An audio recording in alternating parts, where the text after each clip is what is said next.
Will here. As you saw last time, I did the SCX-10-2,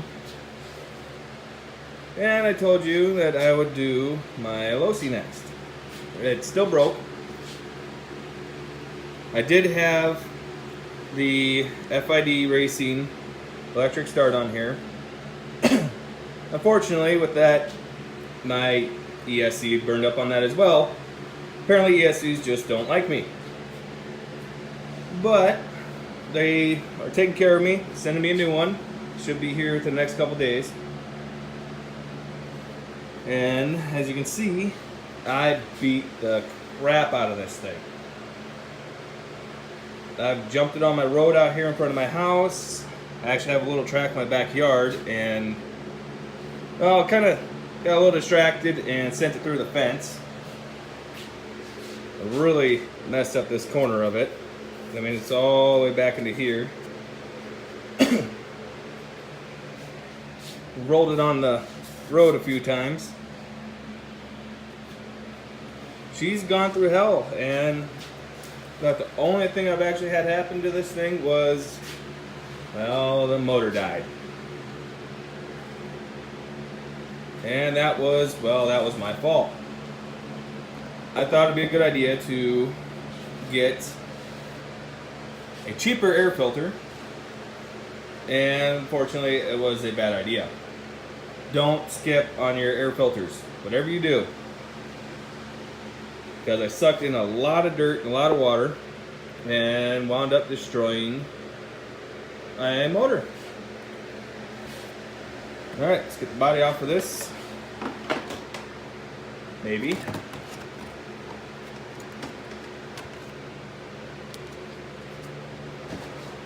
Alright, well, now you can see I've actually got a lot better parts on here. I got this tune pipe through, actually I see here I got a small problem, it's actually burning my spark plug wire. But I got this pipe through, I believe it's Dave's Racing Parts. Total Racing air cleaner, which I got to clean.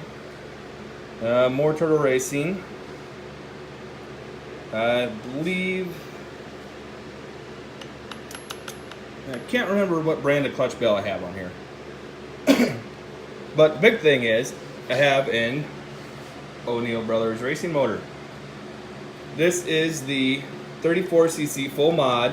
I do believe it is 9.4 horse, and this motor is absolutely insane. I mean, it woke this up like there is no tomorrow. And the stocks, I'm really surprised, the stock drive shafts, all that stuff has been taking this. And I've been jumping the hell out of this thing. And yeah, I haven't busted anything on it yet. I've somersaulted this thing on all 4 tires about 8 times once. Never broke anything. Never knocked anything out of whack. This thing, yeah, it's about $1,500, but you get what you pay for. This thing is absolutely insane. It's just mad on how tough this truck is. Other than, well, but this is my fault. I should have had the outerwears, and I know a lot of you guys are going to say that. But, you know, as you can see, I got a lot of stuff down inside there.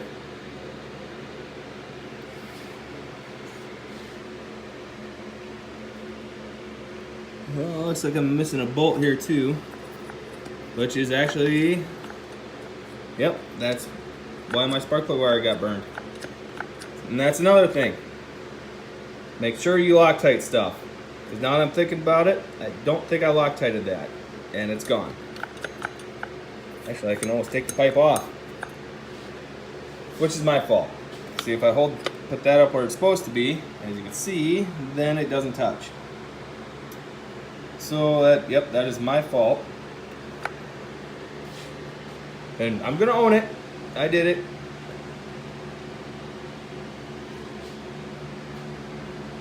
And I did add LED headlights on this, which I think my battery might still be in it. and it is. Now as you can see, this one is not on. Well, that is because my wire here, excuse me, got caught in my steering. Which, yeah, it ain't no big deal. I can fix that. Just solder it all back together. Now, so what's nice about this versus a lot of the other fifth scales I've seen, actually comes with the metal, well, on a real car it'd be a pitman arm for the servo, which I like. It's probably why I haven't broke this thing yet, honestly, for what I've done to it. And you'll see in some of the videos, I am mean to this truck. Absolutely mean.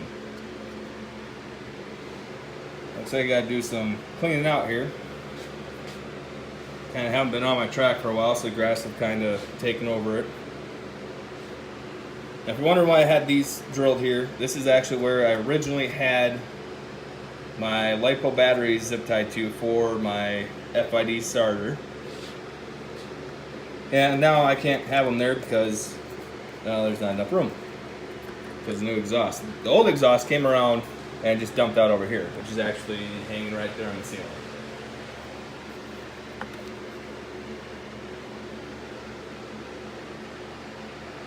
And I did drain the old oil out of the shocks, and I put straight 40 weight, I believe, and that made a big difference. The shocks actually act like shocks now. When you take the springs off and you squeeze the shocks down, they actually do come back by themselves. Versus the factory, when it came out of Losi, you could squeeze the shocks in and they would just stay there. So shocks actually act like shocks now just by doing that little bit. And yeah, it is dirty, but you know, it gets used. It gets used, abused, and just absolutely beat on.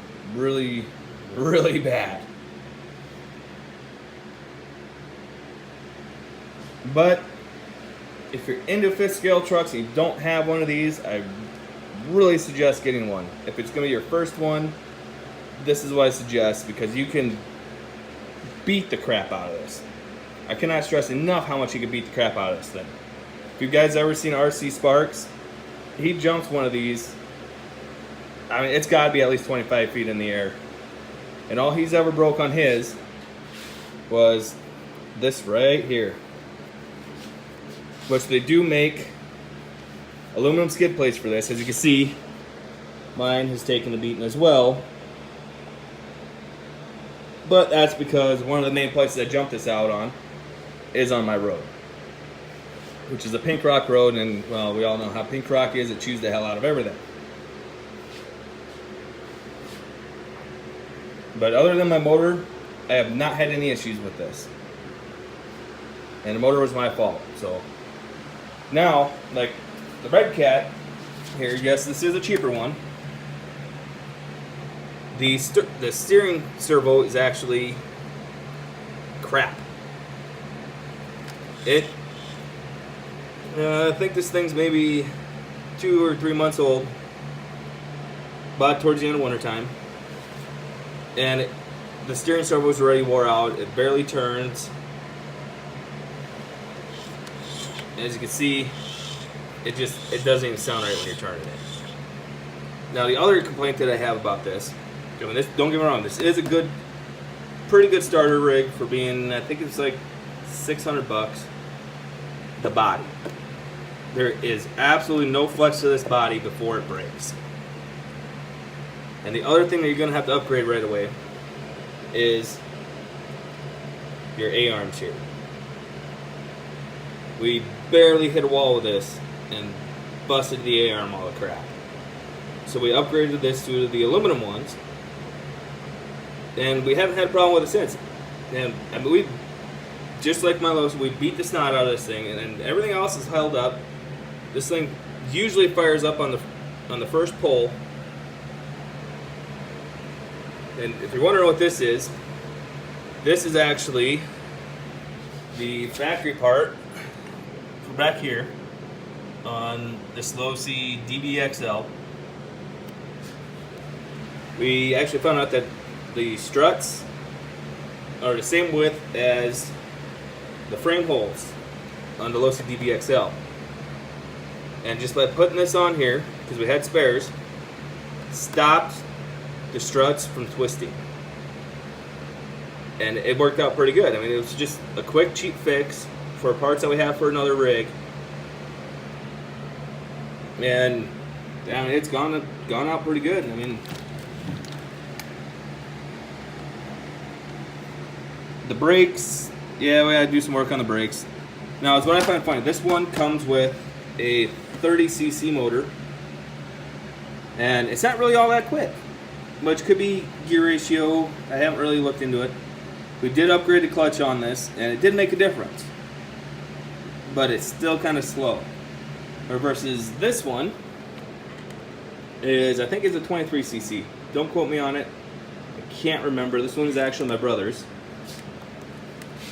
And this is the Losi DBXL. And as you can see, he's got the light bar on it. And he's hit jumps with this. He's flopped it right on its lid. I mean, he hasn't had any issues with it. But the only problem that I've had with all three of these is when it's hot out, it's like they're vapor locking. They will die out, and you cannot get fuel to the carburetor. I'm not quite sure what it is, because it started out with, I think it was this one. It started doing it on this one, and so we let it cool down, and then it was fine. And then we noticed about 15 minutes later, the red cap died. And we're like, all right, so there's something going on here. And we confirmed it with, sorry about that, my arm just had a quick shake, with the Losi. Because I have not had any problems with that OBR motor. And we noticed that the plunger here was completely dry of fuel. When you would plunge it, it wouldn't fill back up. It would actually drain right back out. So we're still trying to figure out on how to fix that. I do believe a heat sink should take care of it. I live here in South Dakota, so it does get hot. And the day that this happened, it was, I want to say it was about 102 degrees out. So it was hot. And then if you're wondering, this one I think was about $1,200. That one, which I do say it is a good starter's truck, that was about $600 to $700, depending on where you get it. The Losi was by far the most expensive, especially everything I got done to it.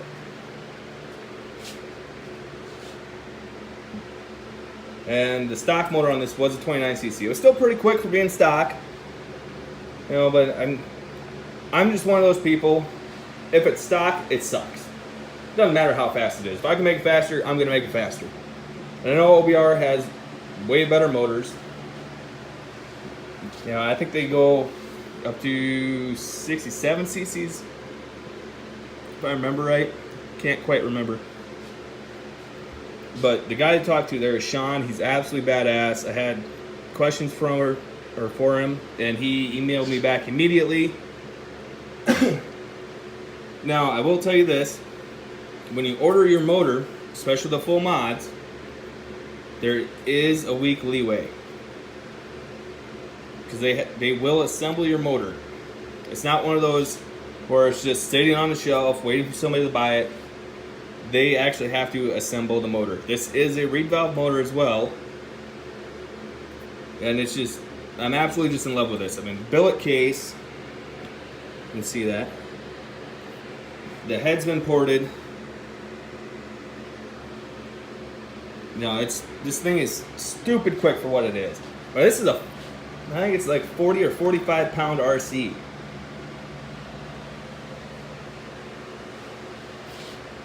I mean, it's just absolutely just crazy. It does have the factory bead locks, which is pretty nice. And I'm sure you guys want me to stop talking and get it fixed and show you some videos of it running. We'll do that next.